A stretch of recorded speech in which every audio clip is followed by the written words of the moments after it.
Hello, everyone. Welcome to the webinar. I'm Hanovi Schoonover, Operations Specialist at Redmond Consulting, and I'll be hosting this webinar.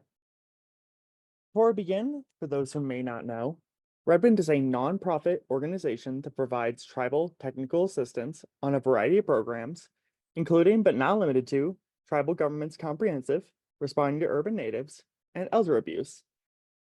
This ranges from policy review via email to site visits. If you're interested, you can contact me at hanovi@red-wind.net. That's HONOVI at red-wind.net. You can also visit our website at red-wind.net for additional information on services we provide, as well as upcoming events and resources, such as handouts and guidebooks that you can download. Next slide, please. As this states, this webinar is provided by Redmond Consulting through its respective Responses for Urban Natives Training and Technical Assistance Program, which is supported by grant number 15J OVW 21 GK 02197 STOP, awarded by Office on Violence Against Women, U.S. Department of Justice. The opinions, findings, conclusions, and recommendations expressed in this publication, program, and exhibition are those of the authors and do not necessarily represent the official position or policies of the U.S. Department of Justice. This webinar is a part of our Responding to Urban Natives program, and joining us today is Vicki Ybanez. Ms. Ybanez is the Executive Director of Redmond Consulting and has been working to end violence against American Indian and Alaskan Native women for over 35 years. She has a depth of experience working closely with tribes in developing and implementing a range of responses to violence against Indigenous women and has conducted numerous on-site visits, facilitated sessions, and trainings for tribes for over 20 years. She's experienced working intertribally as well as within a tribe's local culture.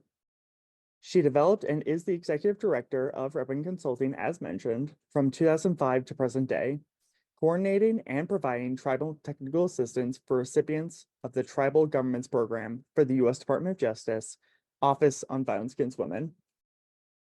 Current projects include the development and implementation of tribal-specific shelter and transitional housing programs, and assisting tribal programs in development and program delivery. She is also addressing children-impacted violence against Indian women and teen dating violence, as well as working with tribal college and university campuses, developing holistic responses to sexual assault. And finally, she is also working on our responses for urban native programs, alongside our new coordinator. If you have any questions or comments, you can put them into the chat box or into the Q&A box. You can also click the little hand icon and we will allow you to speak verbally. You will all be muted, so if we do see the hand icon, we will be able to unmute you so that you can ask your question or say your comment. If you have any tech issues, you can reach out to me in the chat box and we will try to get that resolved as soon as possible. And I will now turn it over to Vicki. Thank you, Hanovi. Hi, everybody. I'm really glad to see you here. I'm really happy that you can join us. As Hanovi mentioned, I've been doing this work for a while, and specifically on the Responses for Urban Native program, Responses for Urban Native Tribal Training and Technical Assistance. Sorry about that. And I actually have experience developing urban native programs. So I developed American Indian Community Housing Organization started doing that work in '93, and then we opened its door in '96, and we offered a transitional housing program, a emergency shelter, and a legal project, along with a crisis response for urban natives in Duluth, Minnesota, and the surrounding areas. And then Redwind operates the Hasia Advocate Program here in Colorado Springs, Colorado, which I was one of the early people that was engaged in the development of that. So just to give you a little background, and when we think about this particular webinar, the reason this came together was that as we've been working with Native organizations, wanting to strengthen their response to urban Native victims, one of the big thing we're seeing is like, how do you plan a response? How do you put in place the different moving parts to be able to respond more completely with urban Native victims? And so that was the motivation for this webinar. And then we have a part 2 happening on Thursday at the same time, Thursday this week. And in doing this, the part 2 is going to cover some of the program components and talk about some of the policy pieces and that kind of stuff. And this piece is like, how do you get to that point? So when we think about it, we're looking at some core pieces that you need to start with. And those includes looking at the needs of survivors and figuring out how do you find out what they need, and then mapping resources. So doing a mapping of the community, what's available to you within your immediate community and maybe surrounding community, if you have other resources out there that are accessible. And then what's the guiding vision for your program? And then the scope of your project, being able to figure out what is a scope and doing that work to lay out the scope for the project. So let's start with the needs of survivors. So when we talk about the needs of survivor, that we want to make sure that as an urban Native program, we need to be able to work intertribally. So I'm located here in Colorado Springs, Colorado. I am Diné and Hickory Apache and Mexican descent. And in the work with the Hacia Advocate Program, we serve Colorado Springs as an urban center, has about 27,000 urban natives in the area. And then Denver, which is an hour north of us, has another 80,000 plus urban natives in that area. And so when we think about those two large populations near us and within our community, it's just not one nation represented here. There are over 100 different tribal nations residing, people, citizens of those 100 nations residing here on the Front Range of Colorado. So that being able to work intertribally is a huge part of it. And so we want to think about what that means. And so when I think about it, one part that's important is that I want to be able to work within my own culture, but also to recognize the needs of other that survivors from other tribal identities might have, and pull together the resources to be able to meet some of their needs as well. And then another need of urban survivors are respecting survivor autonomy. And I always used to get the word autonomy, like confused or lose what the definition of autonomy was. So basically is like it's choice, that a survivor having autonomy means that they have the ability to make the choices for themselves about their lives. So we want to make sure we create an environment that respects a survivor's choice and helps them to identify the options available to them. And which connects right into the third point here, which is providing a range of services and activities. And so when we think about this connected to domestic and or sexual violence, dating violence, stalking, any of those crimes, that as we look at those, that we want to have a range of services that are going to meet those survivors' needs. And I just want to mention that for survivors, if we're starting out a new program, we want to make sure we don't bite off more than we can chew. We want to make sure that we may have needs for survivors in our community that cover 4 different crimes.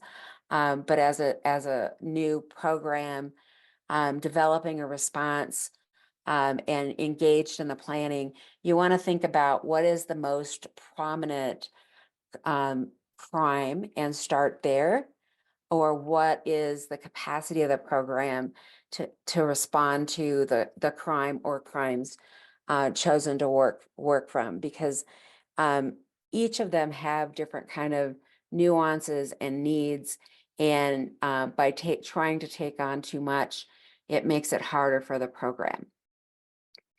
And then importantly, we can talk about these core broader needs of survivors. The program needs to know, what do the individuals, the people that we're going to be serving, be responding to, what are their needs? What are their specific, unique needs, so that we can shape our program around that. And when we think about that, there's multiple different ways that we can learn those needs.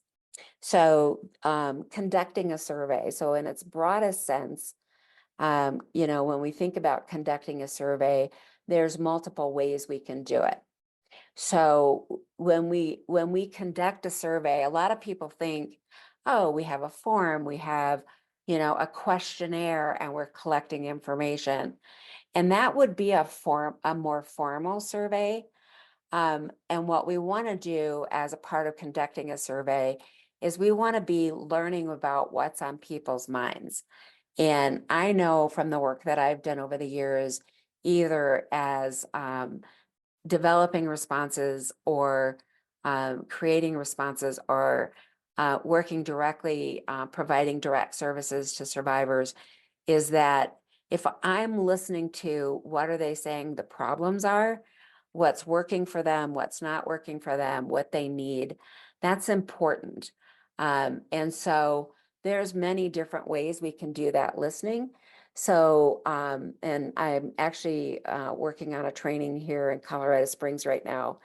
And we were talking the other day about, the great opportunities to have short conversations, or in-depth conversations with survivors, is when we're running errands with them, whether it's helping them, by accompanying them to court, or helping them go pick up some food from a food pantry or something like that, or going to an appointment.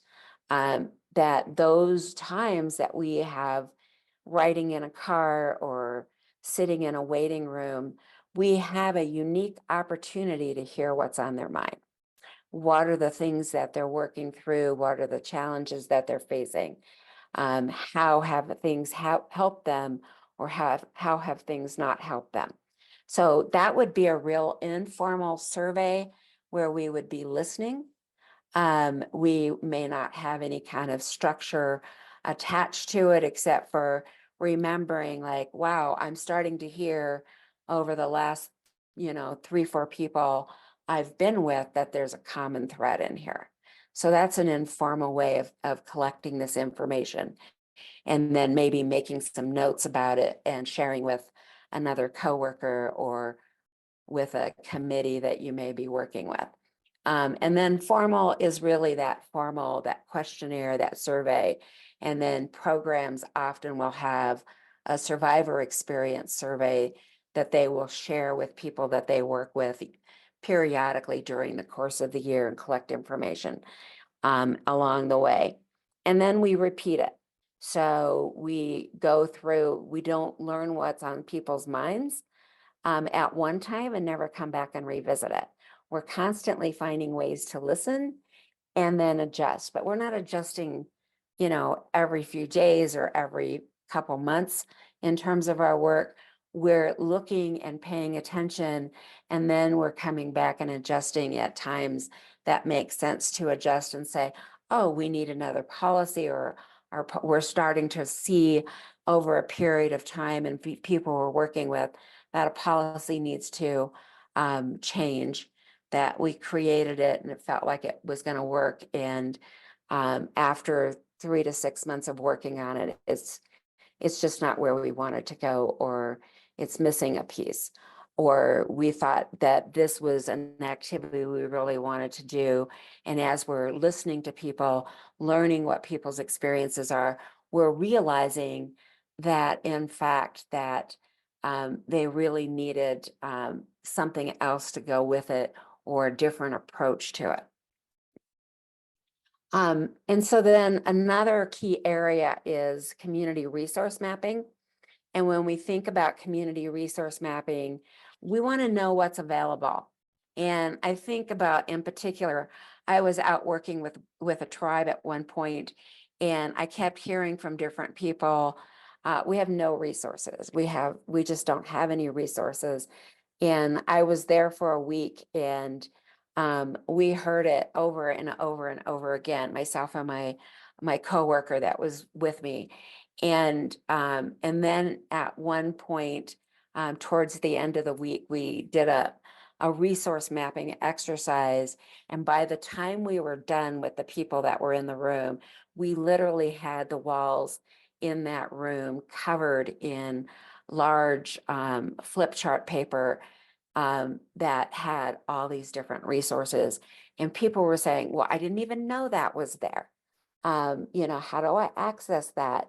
When did that come about? And so resource mapping is really an important part of knowing what exists to complement our work. And in some cases, it may say, we don't need to create this, it already exists. So when we do that resource mapping, it shouldn't be just one person sitting there. It should be a group of people that are doing the brainstorming together, so that you can then start to see, what do we have? And then as you've done all that brainstorming, then you can also start to see what's missing. What are the gaps? What else do we need to be doing to make to fill in some of those gaps and what's missing? And also to be able to say, geez, this program over here or this agency over here is doing some really good work and can really complement our work. So I want to reach out and build a partnership with them, so that we can make good referrals, and maybe they've got people they want to refer to us who are in need of responses to domestic and or sexual violence. So then when we think about the community resource mapping, it's not just like, okay, so we're just going to just brainstorm.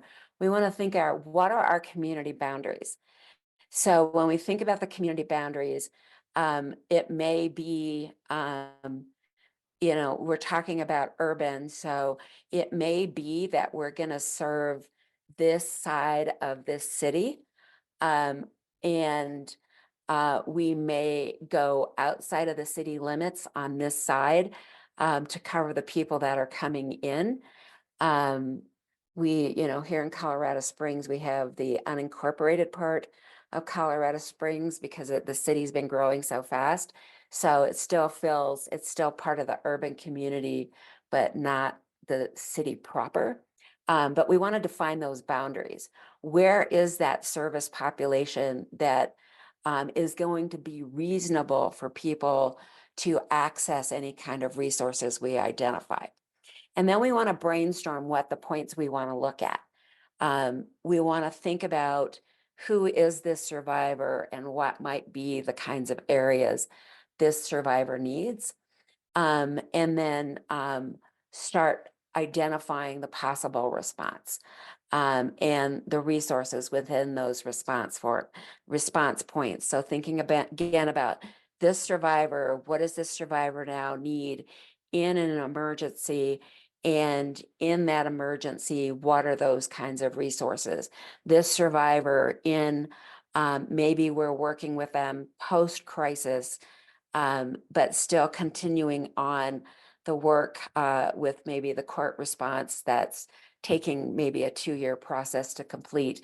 Then what are the other potential responses that may be needed with that? And then we want to include conventional and traditional responses. So what I mean by that, Conventional is basically your mainstream. So it may be the food pantry, it may be medical care, different kinds of things like that, that are the common kind of resources. And then when we think about the traditional responses, to me, is we're starting to reach into the cultural responses. And so what I mentioned before about working intertribally, so who are the spiritual people that we have in the community? Who are there ceremonies happening in this area? It may be in this city or it may be in a neighboring city. What's happening that are cultural responses? Maybe we've defined our service population on this part of the city, but we know that there's a powwow that's happening on this other side of town, or maybe this other program is holding some sweats. Or different other kinds of events, or teaching basket weaving or other things like that. So we want to understand what's available and what's reasonable for our survivors to access the different resources. So then when we think about the local resources available, I've mentioned already that right in your community, and that those that may be a little distance away, but still accessible. So for our HASIA advocate program, our advocate program has created a few different resources that are culturally specific for our urban Native population here in our community. And HASIA serves Colorado Springs and El Paso County, where Colorado Springs is located. So it goes outside of the city as an urban Native program.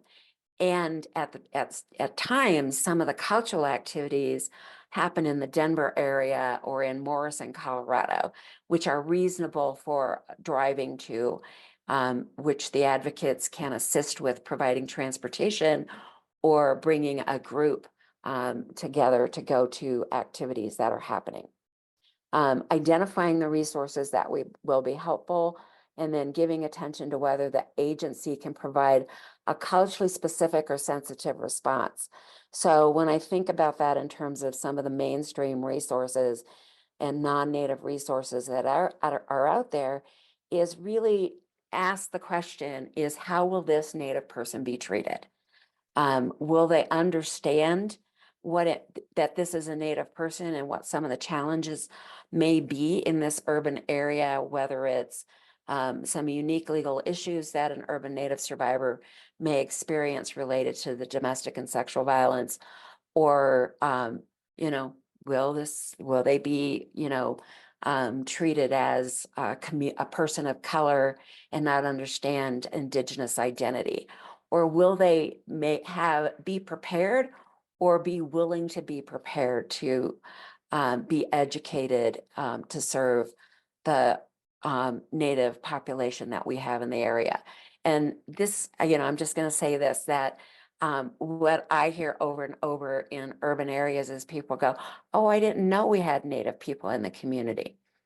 And I'm like, well, yeah, you've got 27,000, and that's a lot of people. And, let's talk about it further, and how to help you be better informed and provide a better response within that program. And then just in particular on this particular slide, we have actually here at Redwind, in the work that we do, we have this worksheet that we've created. And when I talked about some of the response points in the previous slide, this is kind of what we're talking about. So a response point around being a victim of domestic violence. Who are the responders to that? Who are the responders for advocacy? Who are the other kinds of responders that may get involved? Who are the medical responders that a survivor may reach out to? And then what are some of the sustainability? So thinking about some of the economic sustainability needs of survivors. So the financial resources and other kind of resources that are going to help a survivor create a stable environment for themselves.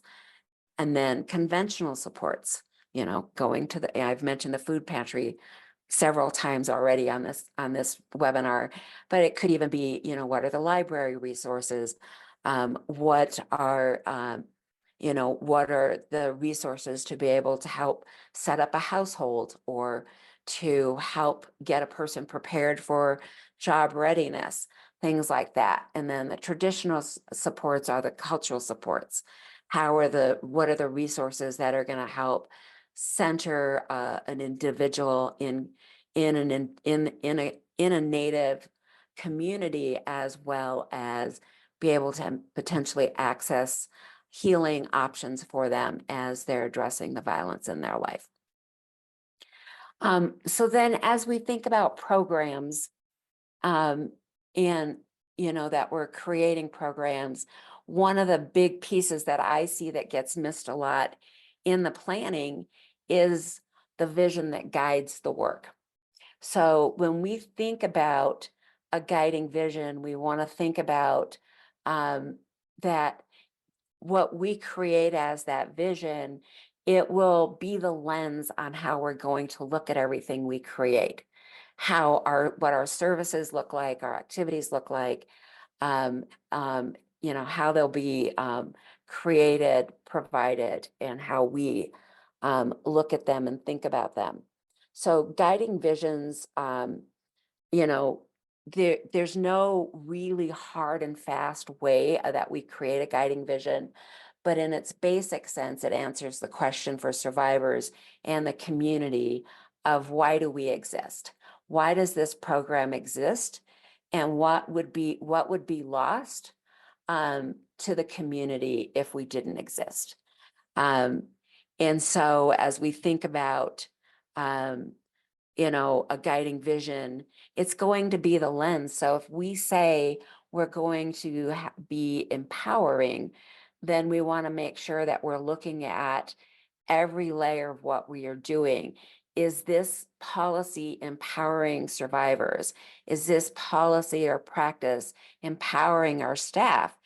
Are we, through the way we're delivering this service, are we empowering in our approach? So you get the idea of the lens. So when we create our vision, we repeatedly ask ourselves at everything we create, is this vision, is this practice, is this procedure, is this policy, is this contact with another human being carrying this vision forward? So when we look at this vision at its basic, so what are we trying to do in the work that we're creating or we're providing? What are the core values and beliefs we want to center within our work? And then what are we providing? And then when I think about a guiding vision, when we talk about what we're providing, so people might say, well, I want to provide a crisis response. And, we're going to help people get protection orders, and we're going to help them, um, help them be safe. And when we think about that, well, on some level, that's, it's some big steps. It's also somewhat narrow. What if maybe 3 years down the road, you decide you're going to also provide housing, transitional housing, which is longer term housing? And so if we start and we say we're going to provide a crisis response in our guiding vision, then when we decide to do transitional housing, then we're going to have to adjust our guiding vision. So we want to have kind of a broad stroke in our guiding vision. So I want us, we're going to create a word cloud together. You're going to have an opportunity to get onto a website called, I believe it's menti.com. This QR code here, you can use your phone to capture the QR code. And the question is, what are some Indigenous values we have that can guide our work?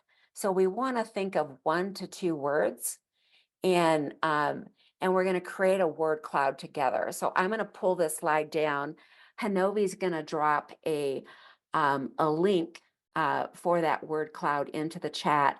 And I'm going to switch and pull up the word cloud, uh,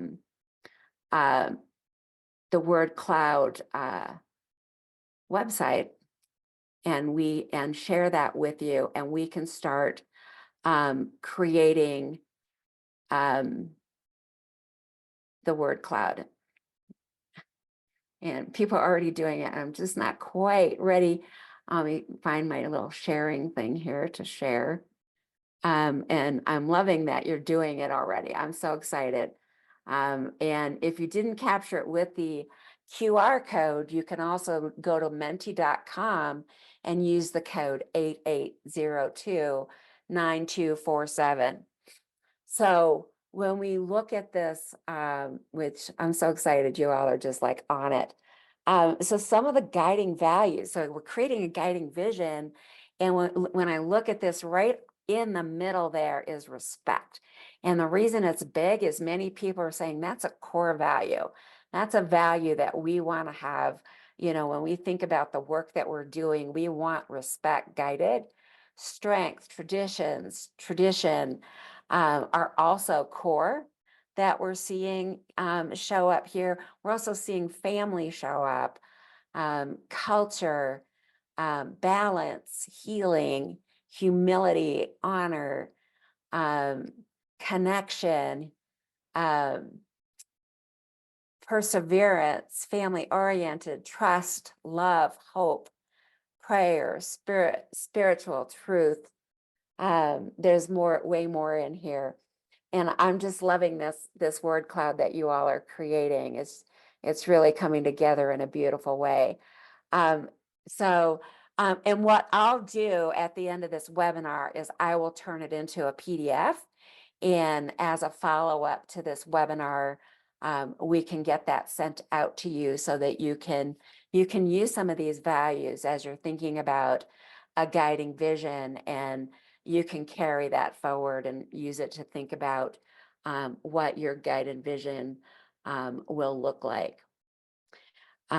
So please feel free to continue doing that. I am going to pull back into the PowerPoint, so I'm going to stop sharing this, but I literally left this link open for the full day. So you can keep on doing this. It's exciting to see how quick you all grabbed that. So thank you for that. Okay, I'm going to pull up the PowerPoint again. So thank you for creating a word cloud. That is wonderful and beautiful. And I love how people jumped in with the tech on that. So scope of your program. This is a really critical piece when you're talking about your project. And one of the things I see oftentimes as I'm working with different programs, whether it's our urban project or our tribes that I work with, oftentimes people aren't thinking about the scope. And when we think about the scope, it's basically all of what we're doing. The deliverables, and I'll describe that a little bit more. Some of you are probably really familiar with that language, the requirements, the boundaries, the assumptions. And what makes the scope important is this is also going to define your capacity. So when you think about your scope, and when I first started really working on this was back several years ago, working on transitional training and transitional housing training and technical assistance. And people would say, oh, we're gonna provide, we're gonna help people with being safe and healing work, and we're going to help them with economic stability work and housing, which in the form of housing was a housing subsidy. And that was what they were going to do. So you could say that's our part of our deliverables, some of our boundaries and our assumptions of that we're going to stay in that lane of those 4 program components. But what it misses in the scope is how many are you going to serve, or how many can you serve? So, you know, if you had a property for transitional housing, you might have, you know, 5 apartments that you can use, and the property would define that you can only work with 5 households at any given time. But if you're not doing a property, you only can serve so many people because of staff capacity. And so you may have a budget, for all of this rental assistance, but if you don't put a limit on it, what'll end up happening is you'll run out of money before you run out of time. And so the scope of and then your staff will also be running around like crazy, trying to work with all of the people that are receiving this assistance, and the quality of their program won't be as good. So you want to think about scope when you think about those boundaries. It's also going to say the boundary is going to be, we can only serve so many people at a given time. We can only provide resources that, we can only spend this amount of our resources, financial assistance, or number of activities we're doing in a given time. And we're doing it in a way so that we manage the program that we're working on, that we provide a quality program. Because if we're working, and running, we're not spending in-depth quality time with the people we're trying to help. So we want to make sure that that work is really, that we're really thinking through what kind of time will it really take. So the scope is kind of the narrative, the description of it. And then we start breaking it down a little bit more. And so when we start breaking it down a little bit more, we're talking about, program objectives. And anybody that's written a grant, this keeps coming up over and over and over again. And program objectives, when we think about that, is they're very specific. So if we're going to engage survivors in cultural healing activities, we're going to say, how many cultural healing activities are we going to do? And that's the measurable part. What kind of cultural healing activities are we going to provide? So connecting back to our advocate program, that we assist survivors in some larger cultural activities, whether it's taking them to our program director, she kayaks, and so she teaches people how to kayak, and as a part of empowerment work. And survivors will say that as they have learned to do that, that they feel really strong and really confident because they were able to achieve that. But it's not something you can do on a daily basis. It requires the right combination of people to be there. It requires safety measures to be put in place for people because you're taking them out on the water.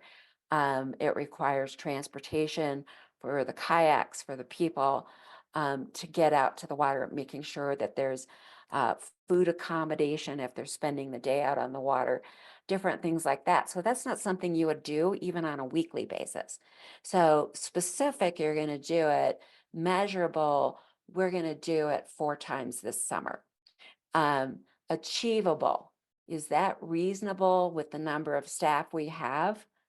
Our experience says it is. If we said we were going to do it 20 times, I would question, is that achievable when I look at the other different program objectives that are in place? Is it relevant to our program? So we're working with victims of domestic and sexual violence who have lived in an environment that has created a lot of physical harm to them, as well as emotional, mental, and spiritual harm to them. And so they have lived under power and control in a negative way. So relevant, yes, because it's an empowering activity that helps them to recognize their strength, their capability, come back to a place of confidence. And then it's time bound. We're going to do it in the summer months. So it's going to happen between, here in Colorado, it may happen between May and September. That's reasonable months for us to do those activities. It's not going to be too cold. It's not going to, when we think about that May to September and the other summer activities that we would do, it's going to fit in well. So when we think about it, that specific, so then another cultural activity, we may provide work with women on cultural education groups, helping them to learn how to engage in different kinds of handwork. So that might be a little more frequent.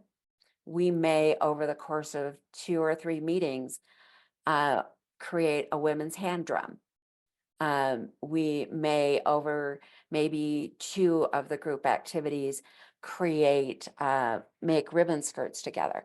And so when we think about that and we think about, okay, so our cultural education groups, maybe we're going to carry those throughout the year, because a good number of those might be indoors, some of them might be outdoors, but we can schedule it in a calendar. And if we say we're going to do 1 a month, so maybe we would do 12 a year.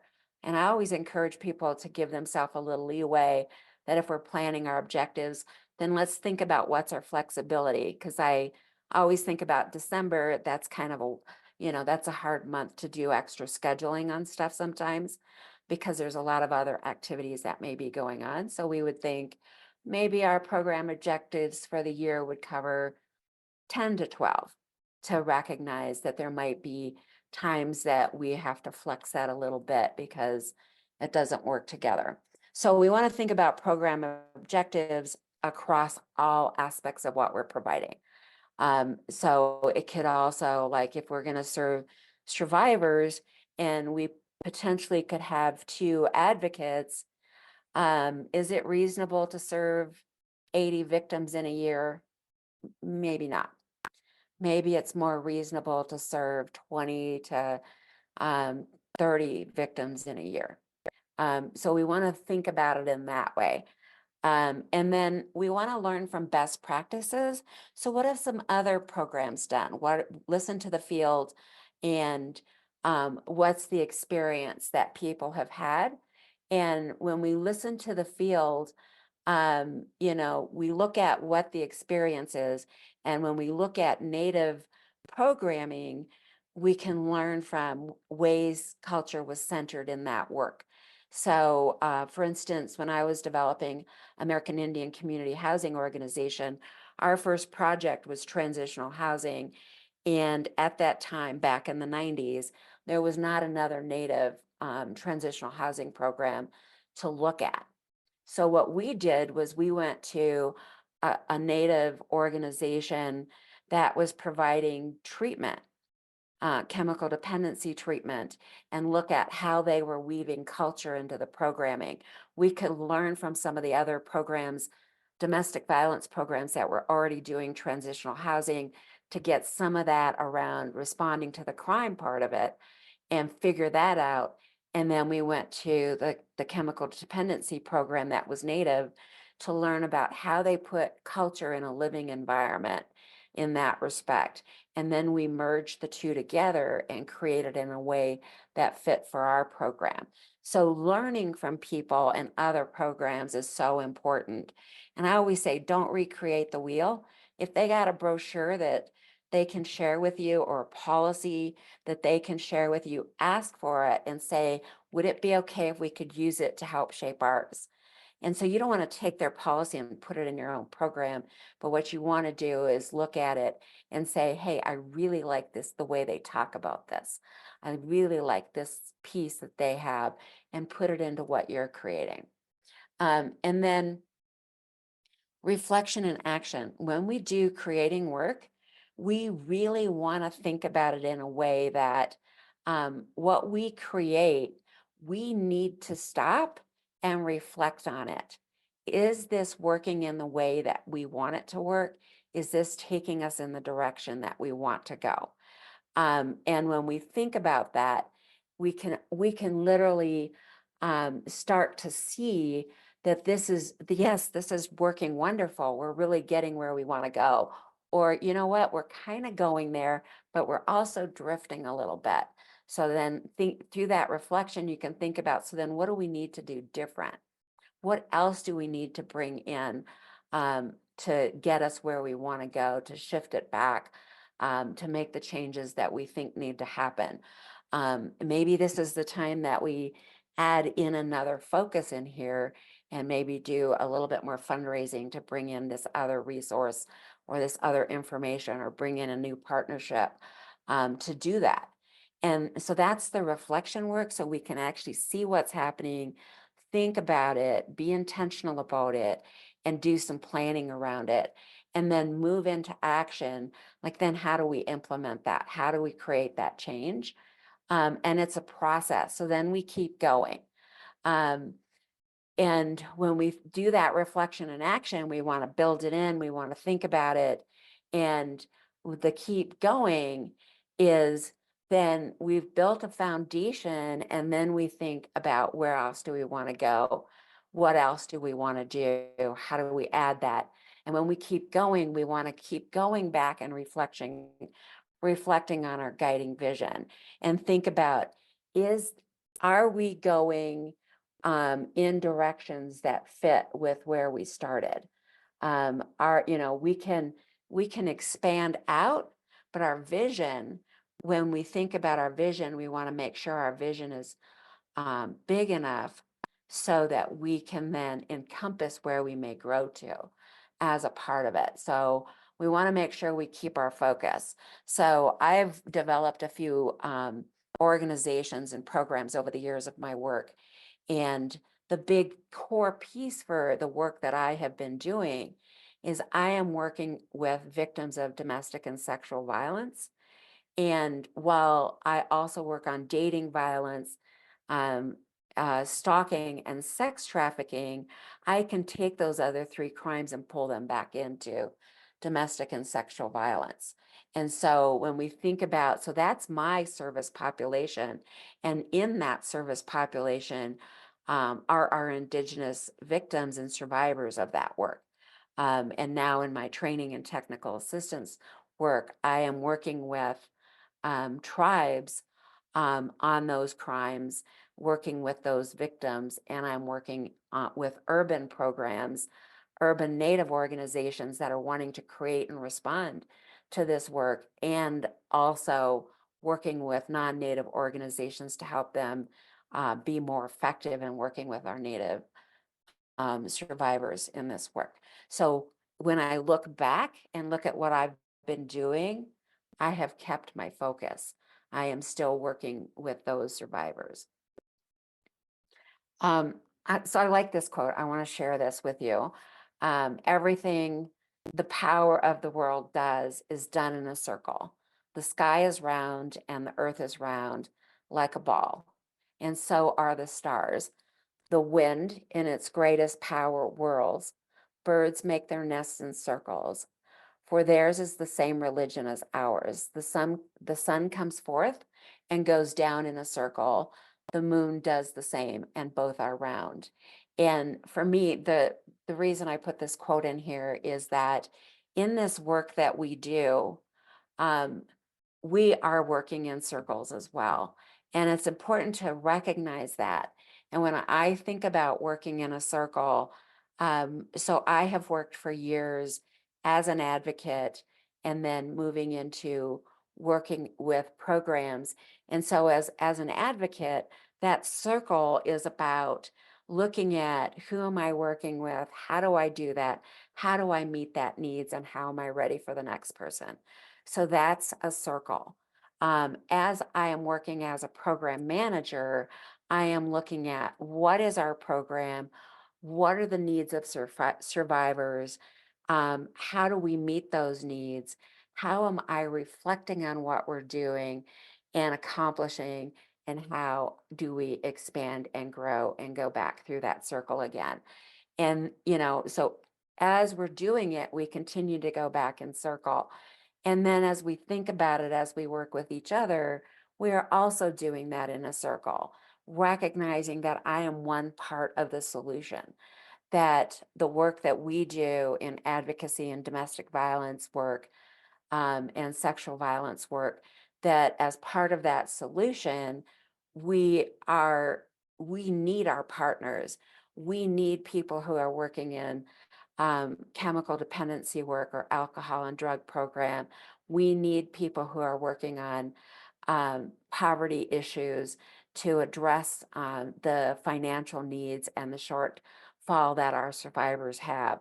We need to be looking at academic, whether it's tribal colleges and universities, and the resources that they have for survivors to become more economically sufficient, or colleges and university resources in our communities, so that in that, when we look at it, we have created another circle of people working together to create safety, to create response for survivors of domestic and sexual violence.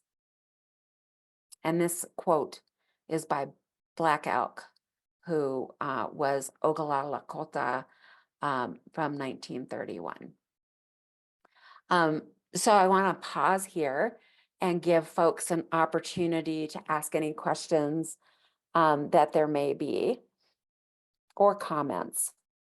So Hanovi, are there any questions in the chat, or does anybody have their hand up? I can't see the hand up from my end here. Currently we do not have any questions or hands. Okay.